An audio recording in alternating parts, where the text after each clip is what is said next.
Hello, everybody. Welcome to After 83 Weeks. If you're like me and you sat down to listen to this week's episode with Eric and Conrad and thought, shoot, I forgot to send in my question and these are all so great, well, we are giving you another opportunity tonight with Eric Bischoff himself. So glad you all have joined us live. It's not just me here tonight. I got all my friends, George Hermosa, Adam Woods, and let's get the man of the hour where he belongs. There he is. How you doing, Eric? I'm just doing great. Doing great. Cool. Well, G. Herm and Adam Woods, good to have you back, by the way, G. Herm. How are you guys feeling? It's great to be back, and I am privileged and honored to still be welcomed back, even though I'm not as occurring as I would like to be. I feel like I'm just maybe becoming a special guest more and more, but either way, thank you for being here, or thank you for having me here. Always trying to make himself important, Eric. But we don't mind Who that. isn't? That's right. Who isn't? We all are. Yes. And speaking of, I think Steve Kaufman would appreciate if we mentioned him a little bit. He will be back next week. He's actually doing something really cool and fun that we'll let him talk about next week. And he is with Kim Kardashian. And that's not a joke or Really? a lie. He really is hanging out at a shoot with Kim Kardashian where she's talking about her work in the prison system. So he's learning something today, Eric. What do you think about that? Well, that should be fun. And maybe Steve will end up being the next Mr. Kim Kardashian. I hadn't thought about that. There have been worse. He There can have move been up worse. here and pick up where Kanye left off. I don't think he'd mind that one bit either. And we do love Steve's girlfriend, Shay, but I don't think she would mind Kim joining either. So, on that note, That'd be a hell of a reality show, wouldn't it? right? So you and Jason Right. are coming back to produce reality shows? Is that what I'm hearing? Kim Kardashian goes, what do they call it? Polyamory? Well, yes. Wow. I Your thought it was knowledge called on this a throuple. subject is surprising, Eric. It's amazing what you can learn on Would Pornhub. it- Wow. This is great. I love it. I love all of it. I thought and the we term would be a enforce it on throuple. A throuple, yes. They would be a throuple. And we're maybe we're teaching everybody things out there today. I think that they expected to learn things about pro wrestling, but I'm not sure. Well, we can ask them ourselves. McMack is here, Iman Perry, Dustin, Albert, Walter, Ed, Dead. I know Nicholas was here early, and McMack is on a 9-hour drive heading up to the football finals in Sydney. That's a different kind of football, everybody. And I would have just shown my foot there on camera, but I'd have to charge you all for that. So now that we have acknowledged all of our fabulous live viewers, let's get to some questions for the week. This week, Eric, you had an Ask Eric Anything episode. However, you mentioned that next week you are going to be covering the Luchadors. Have you guys recorded that one yet, or is Conrad still? No, we haven't. Actually, before the show started, I'm here in my office. I was doing a little bit of research. But I'm going to be recording that episode tomorrow morning at 6 a.m. my time. So it'll be hot off the presses and available on ad pre-shows probably sometime early to mid-morning. All right. So that means that Conrad is on his way back or is back from Mexico. Anything to report, Eric? It sounds like you are as curious as we all are about what he was doing there. Well, I have a sense of why he went. And I did before he left. But I haven't talked to him since he's gotten back. We've shared 2 texts. One the night he got back and one this morning, actually, when we locked up our time to record. So I'll find out a lot more tomorrow. Okay. All right. G. Herm, Adam Woods. As long as it's not Hong Kong, I think we're fine. Right? Oh, yeah, I'm not worried about it. Here we go. You're going to find my fat ass in Hong Kong anytime in the near future.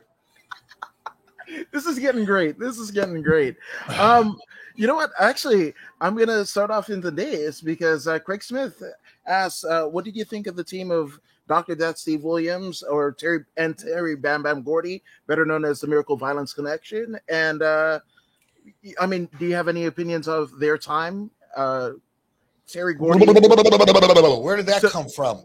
Terry What Gordy. in the world has that got to do with anything that we're here to talk about, last week's show or Mexico? Well, Ask Craig Eric Smith wanted to know. anything. Huh? Craig Smith wanted to know, so I thought How about a transition somewhere in the middle of all this? My There it God. is. that would be good. That would All be right, good. let's try this Let me one more let time. me help you out with my technical prowess here. Eric, we have a question from Craig Smith the second. See, that allows me to shift from one gear mentally into another mental gear. I've only got 4, so I got to be careful how I shift them. All right, so what did you think of Dr. Steve Death Williams and Terry Bam Bam Gordy when they were in WCW in 92? And who do you think would win a match between them and Hall and Nash? A little fantasy booking. Kick us off. What did I think of them? You know, I did. Obviously, I was there, but they were there only for a brief period of time. And I don't think I ever worked with either one of them. When I say worked with, when they were there, I was a backup announcer, and I'm just not sure I ever did anything, had any mic time with either one of them. So what's my impression of them? They seem like both, you know, old school kind of, you know, 60s, 70s, probably tough as hell, you know, Texas wrestlers. I mean, they were tough. They were aggressive. They were not, you know, Nick Bockwinkel by any stretch of the imagination, but they were great at what they did, and they were tremendously over in their era. In WCW, you know, like I said, they weren't there long enough to make a really big impression. So, you know, I don't have much more to say about them than that. Much respect for them, certainly. Especially coming up the time that they did. So nothing but respect, but really don't have any firsthand experience or opinion. All right, thanks for that one. Well, let's turn our conversation here to current WWE. Nicholas Julian wants to know, do you think the Triple H WWE can be as successful as the Attitude Era or anything close? This question just makes me excited that people think that we're back on our way to the Attitude Era with Triple H at the helm. So do you agree? I mean, I don't know what the listener meant by Attitude Era. I mean, in terms of that level of popularity, the Attitude Era being late 90s, early 2000s, do I think wrestling can return to that? I think it can. I think it's possible. Let's put it that way. I think it's very possible, despite the musings of a bunch of people who may know a lot about wrestling inside the ring, but don't know their ass from a bag of fucking hair when it comes to the television business. I think it can, or I think it's possible. Will it? I don't know, man. Let's just hope. And it certainly appears, right, that it could. We're growing. WWE's been up about 20% or so consistently now since the transition. And the buzz keeps getting stronger because the product keeps getting better. So that's a good thing. Let's hope. AEW, you know, had a good night last night. So maybe we've kind of gotten over a wrestling hump. Who knows? All right. Well, we're definitely not going to just let that one fall. There was a long period of time where we would ask you, Eric, what you thought of the latest Dynamite, and you hadn't tuned in. The last few weeks, it's been a different story. Is all the backstage stuff what's gotten you reinterested? No, or is it just because we harass you about what you think about it every week that you want to just sit down and give us an opinion? No, it's not that at all. It's because on Strictly Business a couple of weeks ago, Elba and I were discussing format and why format. You know, most people, especially people that aren't in the television business, and I don't expect laymen, civilians, those of you that have never tried to make a buck producing television, not really understand what a format means. A format is not just a television run sheet. A format is a formula. It's a formula, particularly in episodic television. It's a very specific formula that hopefully allows you to build your audience throughout your entire hour, or in this case, 2 hours. When I was in that business, before I became out of touch, according to Dave Meltzer, the goal was for your network, you know, they wanted to start prime time with one number and end it with a larger number. You wanted to grow your audience over that prime time period, right? And that's why they were very careful how they programmed certain shows, because they wanted to build up to, you know, the main event, so to speak, of their primetime schedule. And individual shows have to do the same thing. If you start your show and your lead-in gave you, for example, 1 million viewers, the goal, at least before I became Out of Touch, was for your show to build upon those numbers on a quarter-hour basis, so that you ended up with a bigger audience than you got. That was always our goal when formatting or scripting television. It's not just booking matches, right? There's a little more to it than that. So, I talked a lot about that on Strictly Business a couple of weeks ago, and then I said, well, let me give you an example. I will sit down and break down last week's Dynamite show, and I'm not going to talk about the quality of the matches and who cut a better promo, and nothing subjective. I just want to focus on the formula, or lack thereof, of that show. And as it turns out, that particular show lost about 40% of its opening number. So they opened up with a 1.2 and ended up with something a little over 800,000. You literally lost almost 400,000 viewers over the course of 2 hours. It's not the way it's supposed to work. So rather than me just babble on about it, I literally broke it down kind of segment by segment, and then suggested why or what could have been formatted differently to build that audience as opposed to losing 400,000. So as a result of going into that level of granularity, I decided I better watch the entire show and literally make notes on a minute-by-minute basis, which is what I did. Now, how important are the players, the individual wrestlers that are involved in that segment, accredited to the formula? Is it a one-size-fits-all formula, or do the players matter much? Well, of course the players matter. You're not going to put your top stars, for example, in the middle of your show.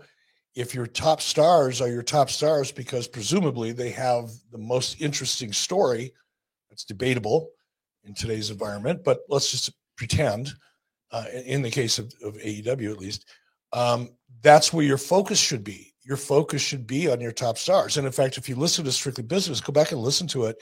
I talk a lot about that. I mean, I go into great detail, more detail than I can go into here because I'll bore a lot of audience. But you should listen to that because, to answer your question, short, absolutely. Talent matters. Positioning of the talent matters. The build-up outside of the actual match, leading to the match, and where that is placed so that you hook the audience and you get their attention and you build on that and create anticipation that theoretically at least holds the audience or grows it, right? Again, the idea traditionally, before I became Out of Touch, according to Meltzer, the idea in television is for a show to build its audience throughout the hour. And in order to do that, you have to be aware of how, or at least willing and aware to build your show in such a way that creates anticipation for the main event, because that's the last thing they're going to see. That's where you want your largest audience, traditionally, before I became Out of Touch. So that's what we talked about. And that's why I watched the show and paid close attention to it, as opposed to just kind of fast forwarding. So how did they do? They opened with Moxley versus Bryan Danielson to see who was going to win to be in the finals for the championship. Well, I didn't watch it last night. I didn't watch last night's show. I watched the weeks before. I did not get a chance to watch last night's show. You are going so deep, Eric. I will. I probably will, because I'm be curious to see. I was really harsh. Imagine that. I was very clear about what I saw that was wrong. And I said, even at the end of Strictly Business, I'll be interested in tuning in to what was last night's Dynamite to see if they made the exact same mistakes or if they've improved upon things. But if you're telling me that, who opened the show? They opened with Jon Moxley versus Bryan Danielson. And who was in the main event? Chris Jericho versus Sammy Guevara for the other spot in the finals. Okay, that was a great format. Then you opened up with your hottest act, or one of your hottest acts, and you close it with the other arguably hottest act. You're right, George. I said that wrong. It was it was Moxley versus Sammy Guevara to open, and then Chris Jericho and either way, that makes sense. It was, and again, I want to cut them a little slack. They got handed a bag of shit last Sunday night. right? And they had to sit down and rewrite everything and replan everything. So as critical as I was on that format, and I had every right to be, because it was stupid. And it could have been much, much better, even under the circumstances. But it sounds like last night they did a pretty good job of balancing the show. Because in the previous week, they had the most important match, which was Bryan Danielson and Hangman Adam Page in the middle of the fucking show. And then they had the Ring of Honor championship in the main event, and they never promoted the damn thing. Not one time through last Wednesday's episode did they do one thing other than a quick graphic, which nobody pays attention to. They didn't discuss it. We didn't hear an interview from anybody. There was no videos. There was no anything. And my question was, why in the world would you have arguably one of the better matches you could possibly have with arguably the biggest star in Bryan Danielson?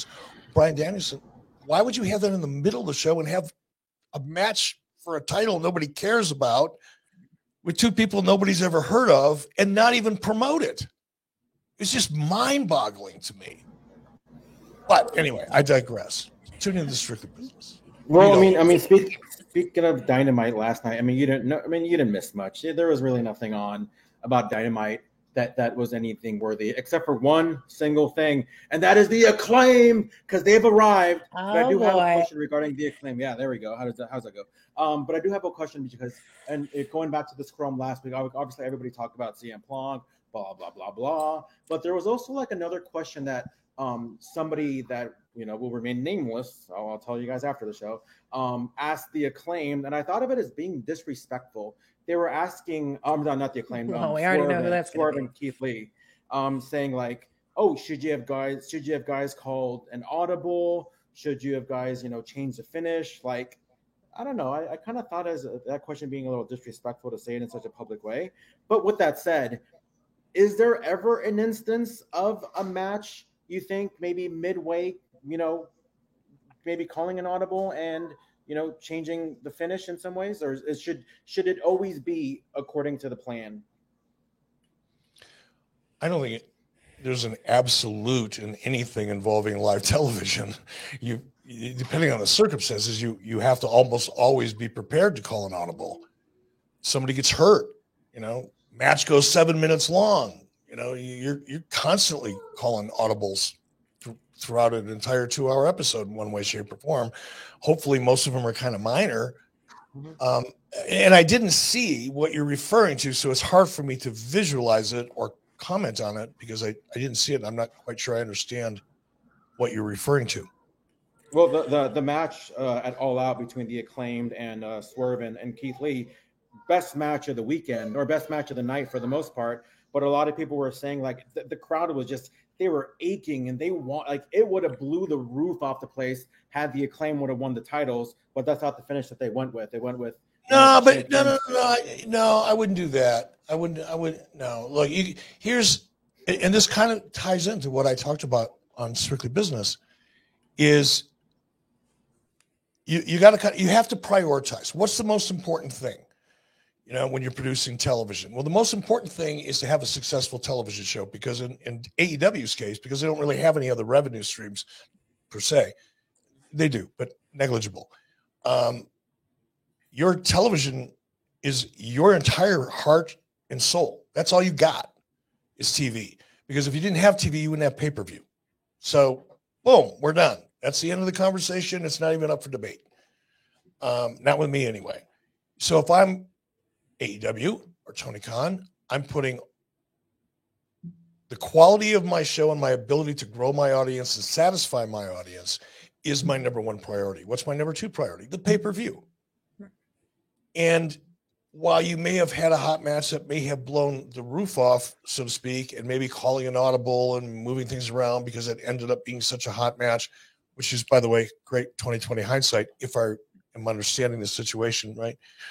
But I don't think I would, I don't know, I wouldn't have done it. I would have stuck to my plan. You have to have a plan. That's the reason you have a format. It's the reason you have a formula. And I would have prioritized the show, and I think booking the show the way they did, writing the show the way they did, book ending it with two interesting matches that are going to have a very significant impact on the outcome of the pay-per-view and storylines going forward, that would be my priority. And I don't think I would have juggled things around to accommodate what was a really cool match to satisfy the audience for one night.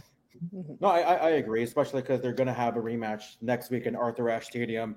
But if the Acclaim doesn't win that match, then we riot. So, Oh, boy. Well, give us something to talk about. Well, something that I believe has changed since All Out as well that I noticed last night on Dynamite: no blood, no cursing. Yeah, it seemed like a little bit of a cleaned up version, Eric. Should we be surprised about that, considering all the bad press that's been circling them the last couple weeks? More than a couple weeks. Couple years? Wasn't AEW the show that had a guy cutting somebody's head open with a pizza cutter right before a Pizza Hut commercial? Oh, yeah, Domino's. They love that. Yeah, I mean, so it's not like this is something new. And how long have I been talking now? For quite some time about why I don't like blood and why I think blood is bad for business and why blood may satisfy a certain percentage of the audience. It alienates advertisers, which will alienate your television network and your television partner. So those are all the reasons why I've been against blood. And perhaps, who knows, maybe it was just an outlier. Last night's show was an outlier and somebody just forgot to swear and forgot to get juiced. I don't know. Let's see what happens next week. But I think if the pattern becomes that you're no longer seeing blood, except for perhaps on pay-per-view, and you're no longer hearing cursing, which we heard rumors about, right, a couple of weeks ago, and then we heard, no, it's all taken out of context. It's not really true. That rumor was floating around, so maybe now it's manifesting, and we'll see over the next couple of weeks if it's just, like I said, a one-off or if it's a pattern. I think it was Renee saying, like, okay, John, you don't have to bleed in every match. We have a daughter, you know. Maybe we know she's watching. Hey, fatherhood will change you, man. You know what I mean? It'll soften you up. Madden's League podcast. I'm sure at some point the daughter was like, why is daddy always bleeding? Not only that, or dropping F-bombs, but you guys, I saw, not to go too off track, but I think it was on Instagram. Somebody said it. Maybe no, it was on Facebook because I follow my Facebook, and I keep my Facebook just to really close friends and family. I don't open it up for everybody, but I do follow like silly animal videos because that's how I chuckle in the morning when I'm having my coffee and sitting outside. I look at these silly ass animal videos, and one of them was this like little kid, couldn't have been 3 years old, cutest little girl. And her mom's videotaping was on her phone, right? And the little girl says, Mommy, and looks out the window. Look, a fucking goat. And the mother, you hear the mother crack up. No, honey, that's the goat. No, it's a fucking goat. Because that little kid has been sitting around when the parents don't think it matters and nobody's listening, right? And seeing those messy ass goats, because goats are messy. We used to have a bunch of them, and they come up and they beat their heads on your windows because they want to come in and play, but they're messy. They shit all the time. They just never stop. There's goat shit everywhere when you have goats. Mrs. B and I had a bunch of them. We named each one of them after a Gilligan's Island character. We had Gilligan, Mary Jane, the captain. And the Skipper too? No, we didn't have any Skipper. We were working on Skipper when we decided to get out of the goat business. But my point is that video was this cute little girl going, oh, they're fucking goats. So maybe Renee is thinking, I don't want our little kid to grow up, dropping F-bombs and cutting people open. So, hey, lighten up. Maybe. I don't know. I don't think so, but maybe. Either way, that's going to be one cool kid. Which is wild because, in generations previous in terms of the wrestling business, red equals green, right? The blood basically got more money, more house, right? So, yes, back in the day before the wrestling business was driven by licensing revenue, right. That was back when you gave your television to a station hoping that they would air it so you could make all your money selling tickets in the arena. And yes, that was true back in that day. But in this day, The entire industry is driven by one and one thing only, and that's television. And television doesn't like that gory shit, especially if you're targeting. And even though everybody talks about 18 to 49, there is a substantial teen and preteen audience. And you have to be sensitive to that. Even if it's not your core demo, you have to be aware of that, because your network is. One of the reasons why you never see a beer sponsor in wrestling, and even in, for example, WWE, where the median age of the viewer is probably 54, I'm guessing, maybe less, maybe 52, 50, who knows, whatever it is. It's certainly in the 50s. You can't sell beer there, because even though your core audience is well above the age of, legal drinking age, there's still a significant enough teen and preteen and children's audience on your show that liquor won't touch it. It's just one example. And blood kind of is in that same category. When you have excessive blood, yes, your core audience is older and they know what it is and whatever. They're not concerned. But when you've got a substantial audience that falls into that teen and preteen audience, your studio is going to be sensitive to that. So maybe that's what happened. Maybe somebody listened.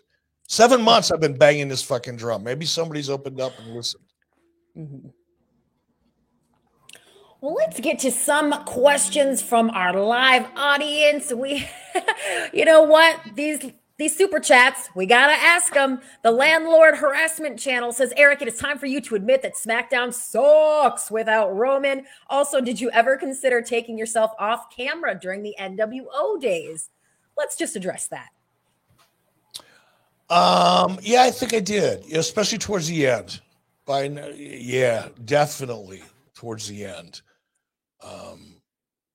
But because you were over it, or because you believe the audience was? Both? No, because I had so much other shit going on. I just, TV was like the easiest thing that I did all week. The rest of my week was a nightmare back in the office for a lot of reasons. So, yeah, I just had so much going on. I would have liked to have not been on camera for sure. And I did consider it a couple times. And how would you feel if you were an executive over at Fox and the consensus was that SmackDown sucks in capitals with 10 U's without Roman Reigns? Would you be concerned?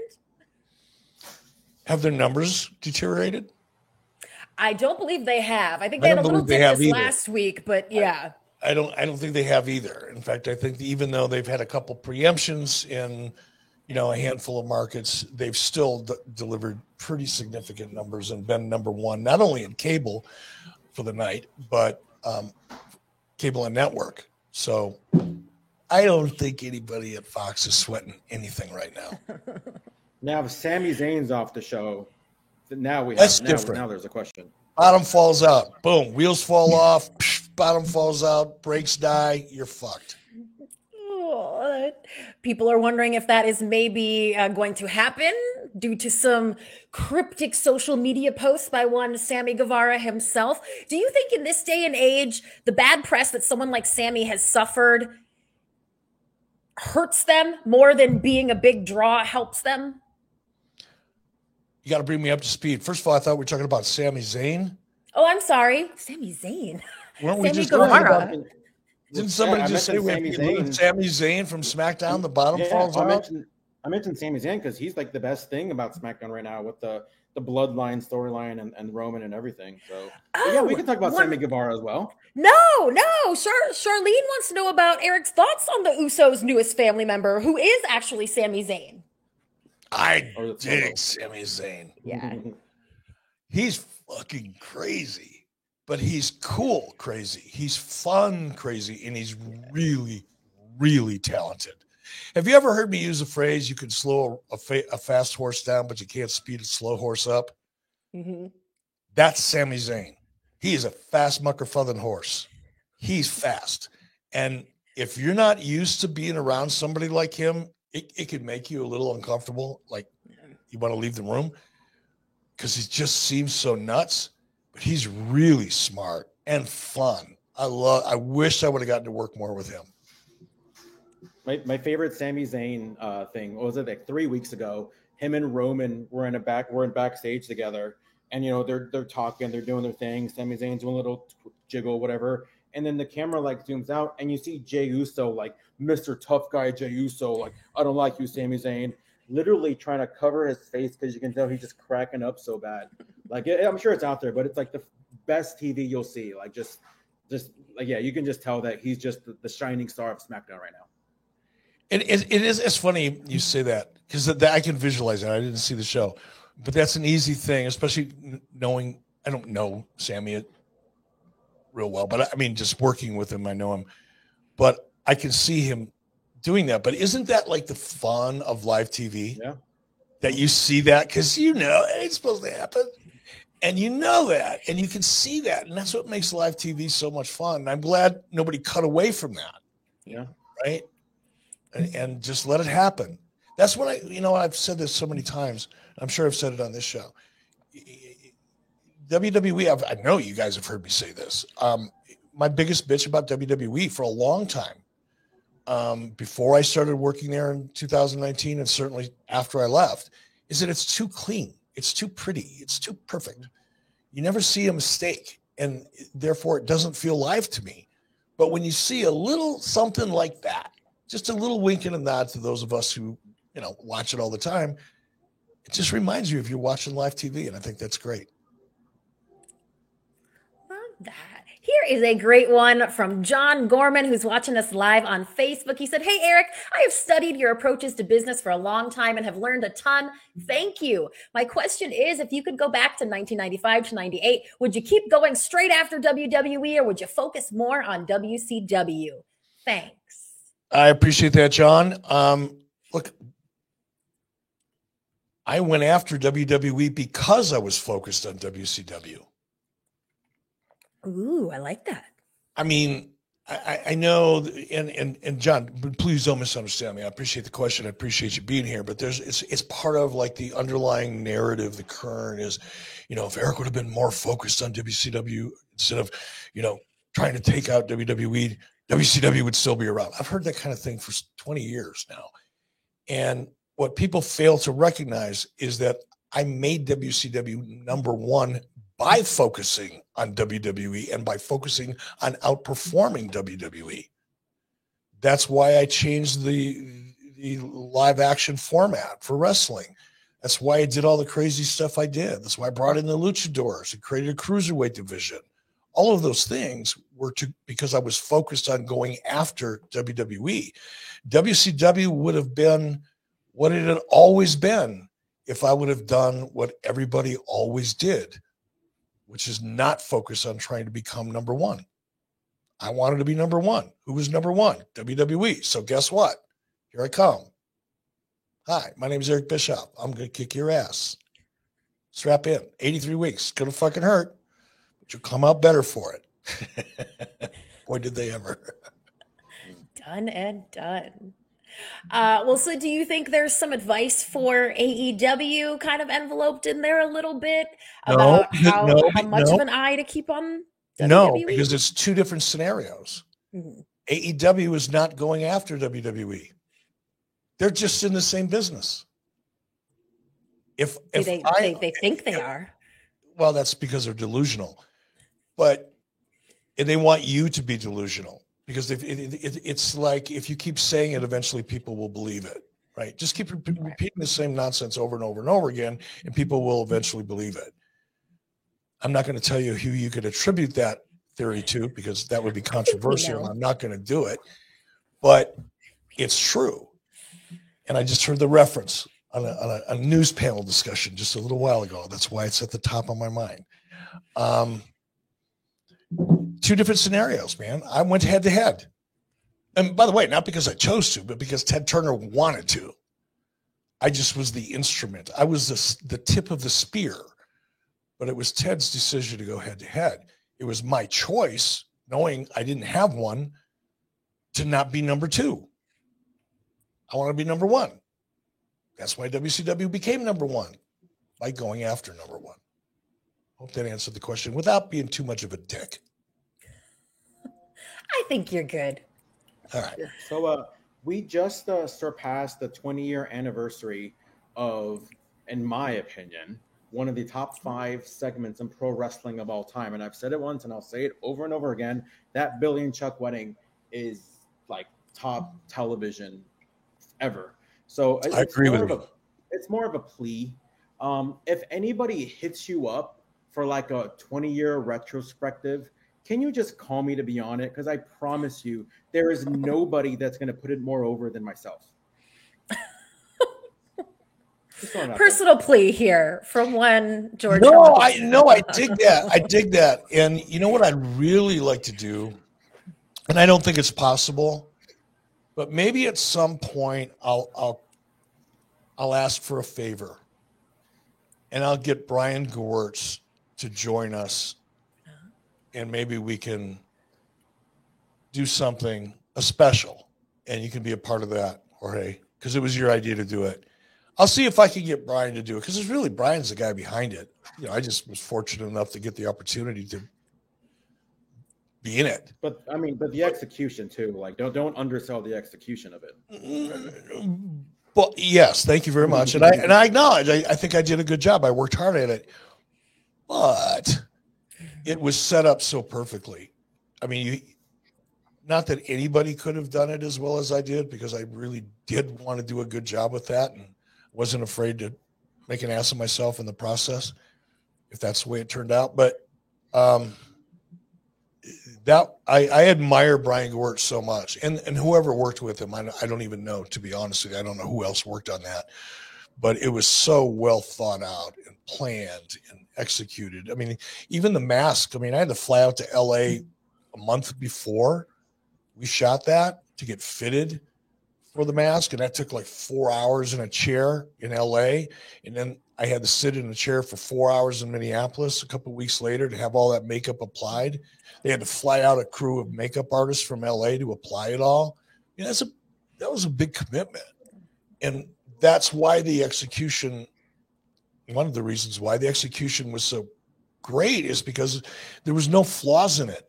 You know, when they took tight shots of me, the old man, me, you know, with the mask on, you couldn't tell, right? If that would have been some, you know, low budget, typical WCW, early WCW, or TNA or AEW, you know, they wouldn't have invested the time and the money to make it, because that had to be, I don't know how much that cost. I'd like to ask Brian.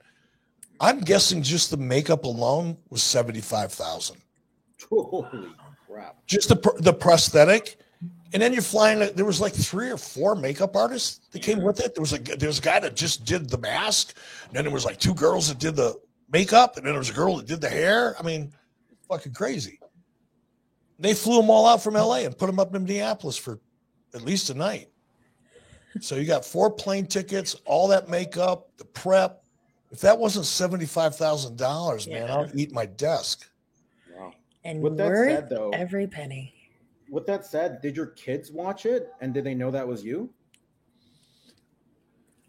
You know, I don't know. My kids were, you know, teenagers and kind of doing their own thing by that time. So they'd grown up seeing me on TV. It was like no big deal. That's just what happens on Monday nights. So I don't know if they watched it or not, to be honest with you. So keep George updated on any reunions there. Blue Metal 04 is hoping for a Nitro reunion. He said we're approaching 30 years since it first aired. 3 years away. Yeah, I saw somebody did an event at the Mall of America. Yes. I think it was last weekend. And I'm not sure, and I apologize for not being certain. I think whoever was promoting that reached out to me and asked me if I could make an appearance. But I knew that my kids were going to be visiting that week, so I wasn't able to. I might have done it. I might have just for the sheer fun of it, done it. But I couldn't because my kids were here. Maybe we'll do some. Maybe I'll talk to Conrad. We've bounced that idea around a couple of times by having some kind of like an 83 weeks live show, you know, and a panel discussion and whatever, and doing that in Minneapolis kind of to celebrate the launch of Nitro. Maybe we'll do that next year. Who knows? Awesome. Well, we will keep you all posted on that for sure. And we got so many good ones here, guys. Let's go to this one from Nicholas Blake. When you were doing live, Nitro Live every week, did you ever run into issues like talent not going by script, etc.? You asked another question where you wanted to know how you would handle that.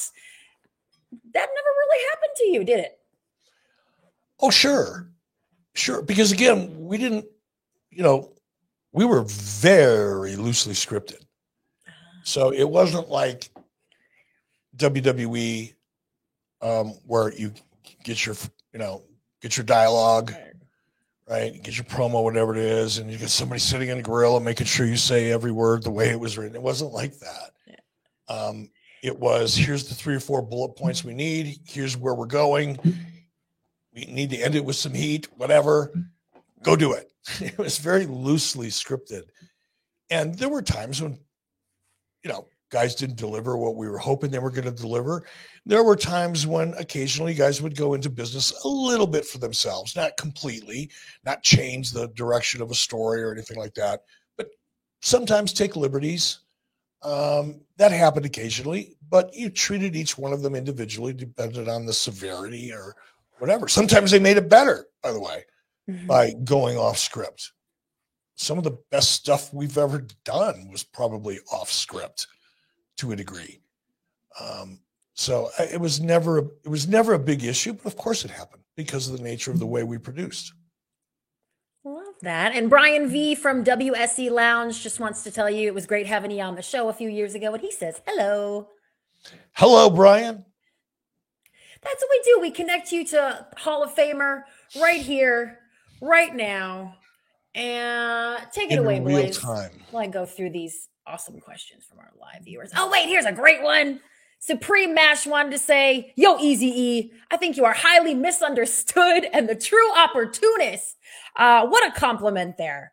Do you feel misunderstood, Eric? I don't really give a fuck, but opportunist? I don't know that that's a compliment. Is it?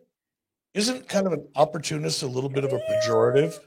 I mean, I would say it worked out for you, but But if you're, Supreme Mash is saying it with love, but I think, yeah. I mean, look, I've seized opportunity when I've been given it. I've seized it and made the most of it, but I'm not sure that's the same thing as an opportunist. So try again, Supreme Mash. I'm going to plead ignorance to how it was used in that sentence and just say I'm not sure if I am or not. I'll have to Google it. Well, one thing I wanted to ask you about, on a little bit more of a negative note that's been going down this week in the world of wrestling, EC3 and Velveteen Dream have been going back and forth about something that went down at a party, totally outside the ring and, away from everyone and everything that is wrestling a few years ago. Have you noticed any of these headlines? It's very clickbaity.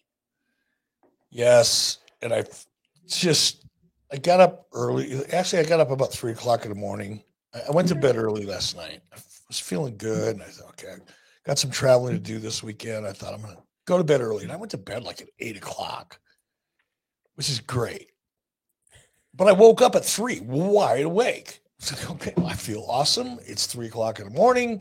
I'm the only one in Wyoming that's up, that's not working at a 7-Eleven somewhere in Cheyenne or Laramie. Now what do I do? So I go to my phone, of course, while I'm watching American Pickers, which is my go-to late night when I can't sleep TV viewing. And while American Pickers is picking through the barn, I'm looking through my phone and I see the headline in the story. And I put the phone down. I thought, I got to go take a shower. I felt grungy and dirty and stupid just reading that story or seeing the headline. I read about a paragraph in and I went on these people. Stupid. I don't want to read about that stupid juvenile shit. Don't you think it's weird? It is super weird. And no matter what you think of it or no matter what happened, there's no way that putting that out in public can bode well for either one of them. No, they just on both of y'all. Controversy doesn't maybe always create cash, like 99.9% of the time. Not when you're. No, let's quit talking about it. I'm feeling creepier by the second. Yeah. All right. Well, I think Mick Mac can help. He never says anything creepy. He wants to know who you'd rather be stuck in an elevator with for 6 whole hours, Russo or Meltzer. This is a super chat. Thank you, Micmac. Probably Meltzer, because I ended up killing Russo after listening to that voice for 6 hours, and he doesn't deserve to die, and I'd feel bad about it. So I'd rather tolerate Meltzer than kill Russo. Nice. Do you get the logic there? Yeah. Makes sense to me. Makes sense to me. We are going to go over to our special after party here in just a few moments. Bro, hit the emergency, bro. Oh my God, 6 hours of that. Can you imagine? 6 hours in a fucking elevator with that? PTSD. Oh. Let's get out of here. Well, thank you all. Solid answer, bro. Walt Bad says, thank you all so much for your awesome questions. We have more from our ad-free show, folks. We're going to save those for our special after party. Go and sign up at adfreeshows.com to spend a little more time with us here at the end of the show. If you've joined us on the 83 Weeks channel, thank you so much. Make sure that you hit that big old red subscribe button and the little bell. That way you will get a notification every time we go live with Eric and you can pick his brain. On that note, we will see you next week talking luchadors. Ad-free show friends, stay tuned. And everybody, I'm hitting the buttons. So bear with me here. Let's see how this goes. Have a great week. Let's see how this goes. Let's try that music. Oh, do you have preloaded? Yep. Yes.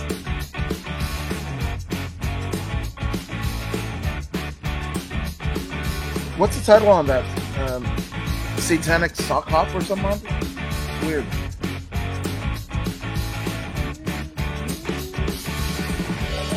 All right, I am seeing why it takes Steve so long to do this.